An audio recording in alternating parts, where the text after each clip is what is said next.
Halo semuanya, hari ini kami akan membahas mengenai buku Stop Stealing Sheep, 4th edition by Eric Spiekerman pada bab Putting It Works halaman 157 sampai 171.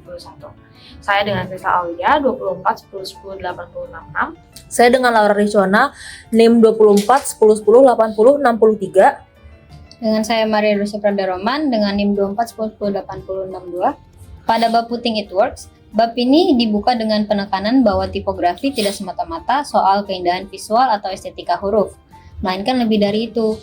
Di dalamnya adalah alat komunikasi yang sangat penting. Tipografi memiliki peran vital dalam menyampaikan pesan secara efisien dan tepat sasaran. Penulis menekankan bahwa setiap keputusan tipografi harus mendukung kejelasan pesan yang ingin dikomunikasikan kepada para pembacanya. Spiekerman juga menyoroti bahwa memahami konteks penggunaan tipografi adalah langkah awal yang krusial. Pilihan jenis huruf yang digunakan dalam sebuah desain tidak boleh asal, melainkan harus dipertimbangkan berdasarkan tujuan, audiens, dan medium. Huruf dapat menjadi penguat makna atau justru menjadi hambatan dalam komunikasi visual jika tidak ditempatkan dalam konteks yang tepat.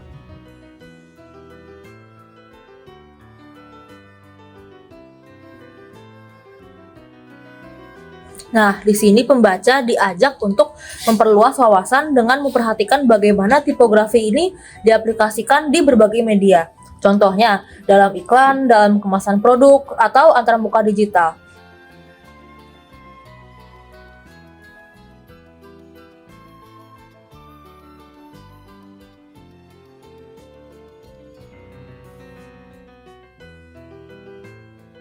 Tipografi ini bukan hanya soal memilih font, tetapi juga bagaimana huruf tersebut berinteraksi dengan elemen visual lainnya untuk menciptakan kesan dan pengalaman tertentu bagi yang melihatnya.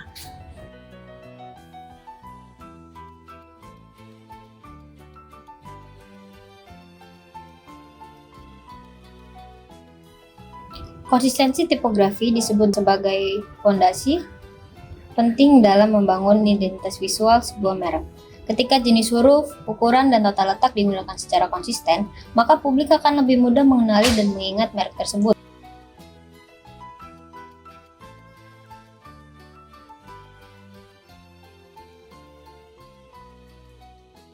Konsistensi menciptakan kepercayaan dan profesionalisme dalam persepsi audiens.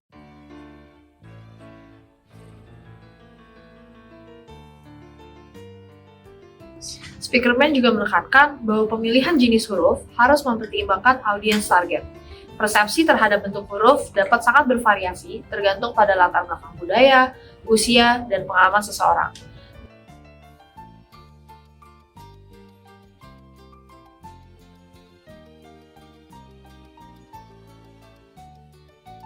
Misalnya, huruf yang dianggap modern di satu budaya mungkin terasa kaku atau formal di budaya yang lainnya.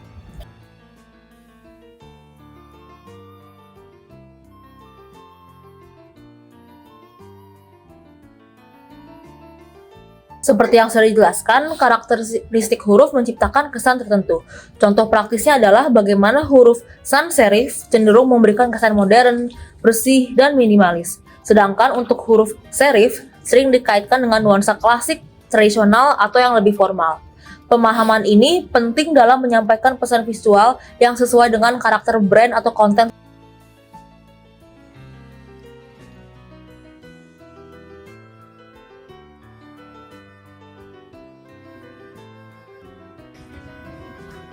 Spiekerman juga membahas pentingnya hierarki visual dalam tipografi.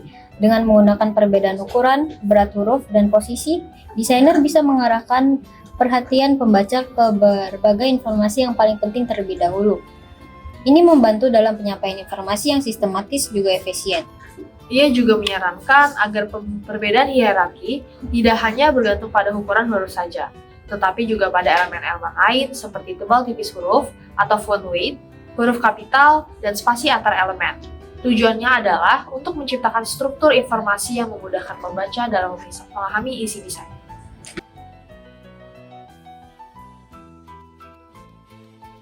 Perlu diingat bahwa terlalu banyak variasi dalam sebuah tipografi dapat mengganggu alur baca dan malah mengurangi efektivitas komunikasi. Penggunaan terlalu banyak jenis font atau terlalu banyak kombinasi gaya yang tidak terkoordinasi dapat membuat pembaca malah kebingungan atau bahkan kehilangan fokus terhadap pesan utamanya.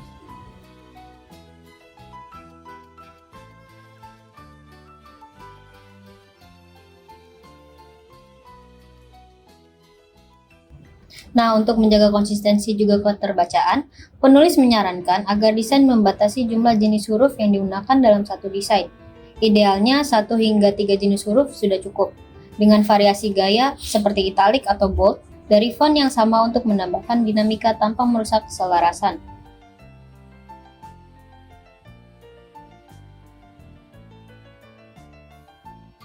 Penulis juga menjelaskan bahwa struktur tata letak sangat terbantu dengan penggunaan grid. Grid ini bukan hanya alat bantu teknis, tetapi juga fondasi visual yang menciptakan keseimbangan dan ritme dalam desain. Ia membantu desainer menyusun elemen-elemen tipografi agar tampil teratur dan harmonis. Nah, fungsi grid tadi juga memungkinkan desainer untuk bekerja lebih efisien dan konsisten, terutama ketika proyeknya ada banyak dan melibatkan banyak halaman atau tampilan, seperti dalam buku, situs web, ataupun aplikasi. Dengan fungsi grid ini, desainer dapat menjaga konsistensi layout tanpa harus mengatur ulang elemen secara manual atau satu persatu.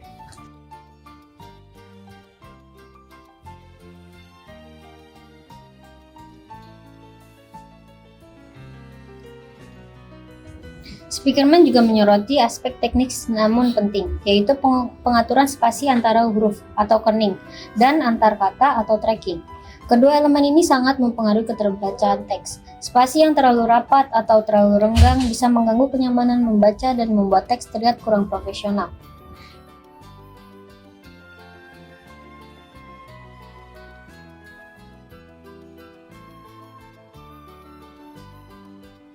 Ia juga mencontohkan bagaimana penyesuaian spasi meskipun tampak minor, tapi dengan secara signifikan meningkatkan tampilan keseluruhan desain.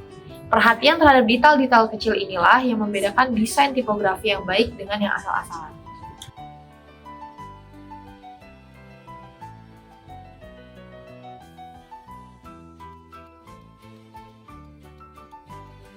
Nah, penulis juga membahas leading atau jarak antar baris teks. Leading yang terlalu sempit atau terlalu kecil membuat teks terasa penuh dan sesak karena terlalu dekat dengan satu sama lain. Sedangkan leading yang terlalu lebar juga tidak baik karena bisa membuat aliran baca menjadi terlalu lambat. Oleh karena itu, pengaturan leading harus dilakukan dengan cermat agar mendukung kenyamanan baca. Ia menyarankan bahwa penyesuaian leading sebaiknya dilakukan berdasarkan ukuran huruf dan panjang paragraf. Misalnya, paragraf panjang membutuhkan leading yang lebih besar agar tidak melelahkan mata. Sementara paragraf pendek bisa menggunakan leading yang lebih rapat untuk efisiensi ruang.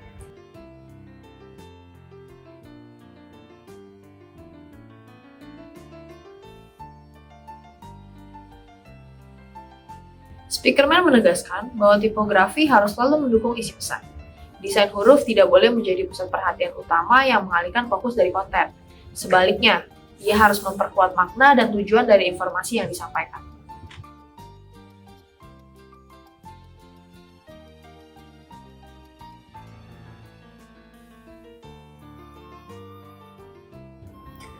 Perlu diingat juga bahwa dalam desain tipografi yang baik adalah desain yang tidak mengganggu. Jadi tidak hanya menarik atau ramai.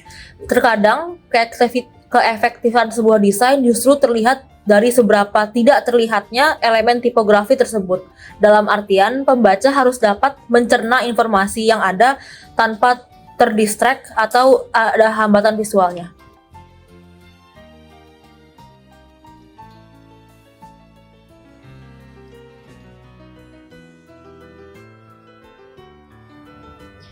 Speakerman juga menekankan pentingnya melakukan pengujian desain tipografi dalam berbagai konteks penggunaannya. Sebuah desain bisa terlihat lebih baik di layar komputer, tetapi tidak terbaca dengan jelas saat dicetak atau ditampilkan di perangkat lain.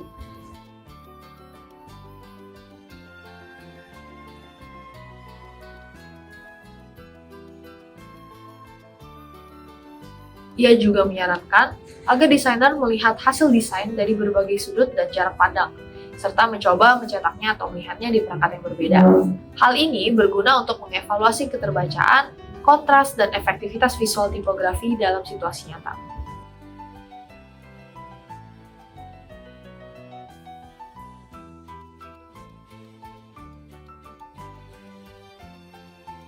Hal penting lain yang dibahas adalah penggunaan warna dalam tipografi tersebut. Karena warna ini dapat memperkuat hierarki visual atau menarik perhatian ke bagian tertentu. Juga warna ini dapat menyampaikan emosi. Namun, penggunaan warna harus selalu mempertimbangkan keterbacaan dan kontras.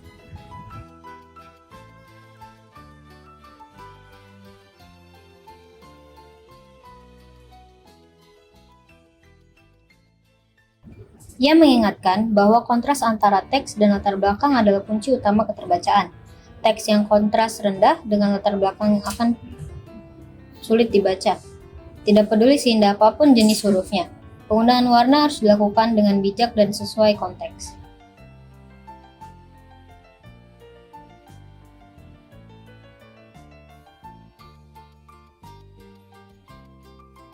Dalam konteks desain digital inilah, penulis menyoroti tantangan baru yang dihadapi oleh desainer. Keterbacaan teks harus dijaga di berbagai ukuran layar, dari smartphone hingga monitor besar, serta dalam resolusi layar yang berbeda-beda.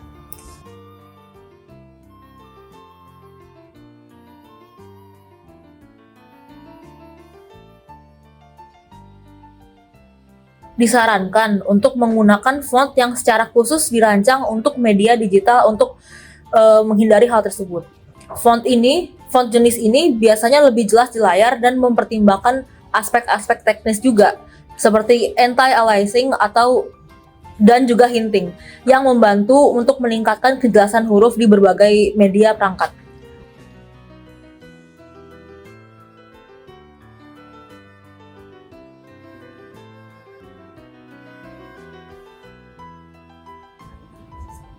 Speakerman menekankan pentingnya desain tipografi yang responsif. Artinya, tipografi harus bisa menyesuaikan tampilannya sesuai dengan ukuran layar dan konteks penggunaannya. Desain yang tidak responsif bisa membuat teks sulit untuk dibaca dan pengalaman pengguna terganggu.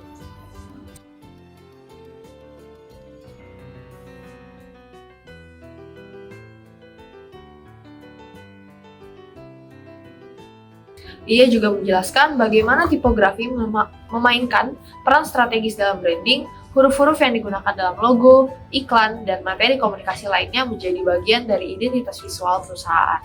Tipografi yang konsisten dapat membantu menciptakan merek yang sangat mudah dikenali.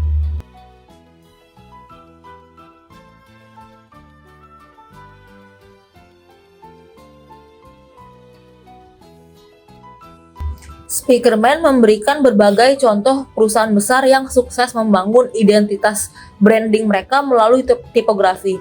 Jadi di sini huruf bukan hanya alat baca, tapi juga bisa menjadi brand identity atau simbol yang mewakili nilai, karakter, serta aspirasi merek secara visual.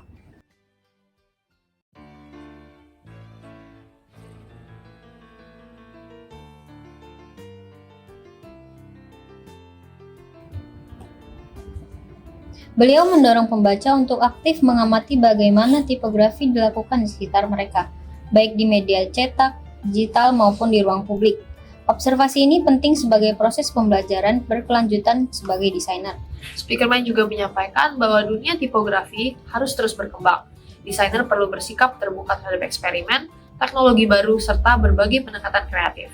Belajar dari kesalahan dan mencoba hal baru adalah bagian yang penting dalam mengembangkan keterampilan tipografi. Untuk menutup bab ini, Speakerman mengajak para pembaca untuk menerapkan semua prinsip-prinsip yang telah dipelajari tadi ke dalam praktik desain sehari-hari.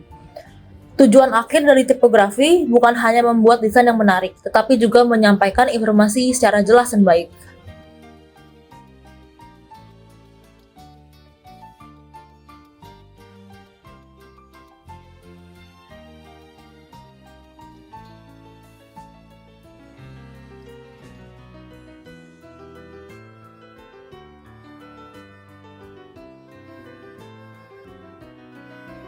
Berikut kesimpulan yang dapat kami ambil dari buku Stop Stealing Ship, 4th edition by Eric Speakerman pada bab Putting It Works halaman 157-171. Terima kasih. Terima kasih. Terima kasih.